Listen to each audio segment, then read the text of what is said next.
So is the East Tennessee real estate market crashing?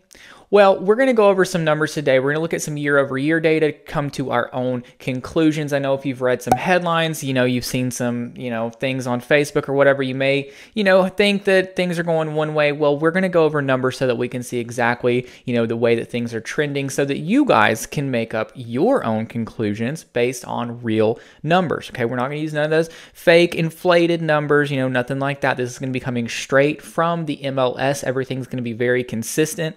I'm going to be using numbers from January through the end of September from 2022 and 2023. We're going to compare them and just see kind of, hey, what's the market doing right now?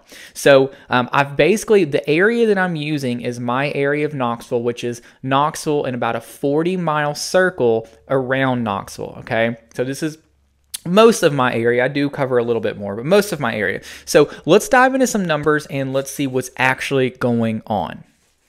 So let's first rewind time back to 2022. Again, we're looking from January through the end of September. Homes sold 13,636 properties. Okay, and those sold for a median sales price of $336,815. And of all those properties that sold, 85.1% of them sold within 30 days being on the market. Okay, let's fast forward time to 2023. Let's see how things went. Okay, homes sold 11,105 properties with a median sales price of $355,000. And now of those properties sold, 72.3% of them sold within 30 days on market. Okay, now let's look and see what the interest rates did.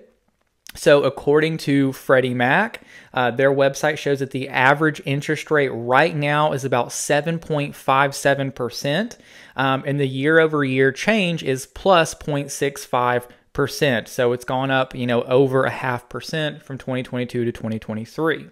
Okay, so you guys have the numbers now. This is coming straight from the MLS. There's nothing fluffed about it. This is, real numbers.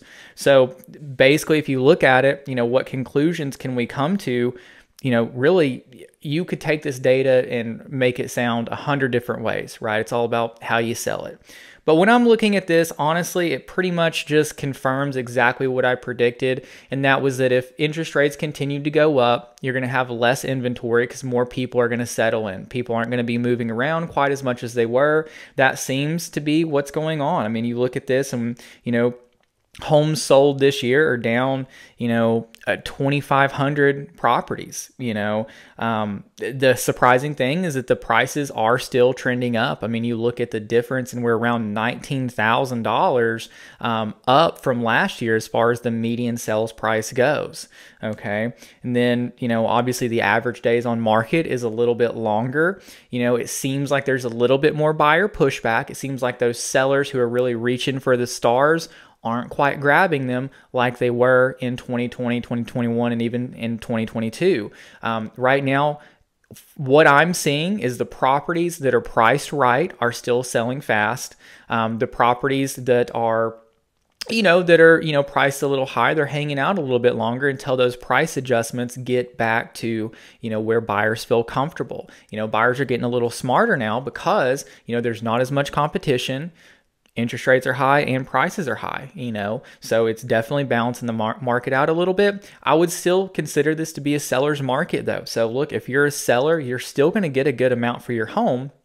It's just not the wild, wild west that it was where, you could price your home for whatever you wanted and someone was going to make an offer on it. Now, like I said, it's really important to really look at numbers to really, plan your listing out. Get yourself a really good listing agent because you want someone now who's going to be able to market it because that is very important, especially when you're trying to get the most amount of money for it.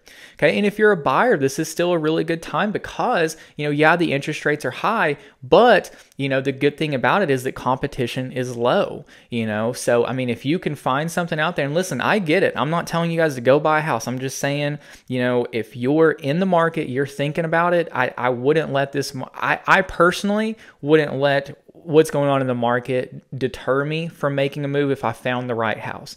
Now, inventory is low, so you're going to have less to pick from. But like I said, competition's low, so you're not going to have as many of those multiple offer situations.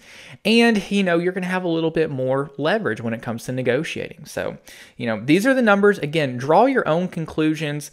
You know, make the best decision for you and your family. And if there's anything I can do to help, let me know.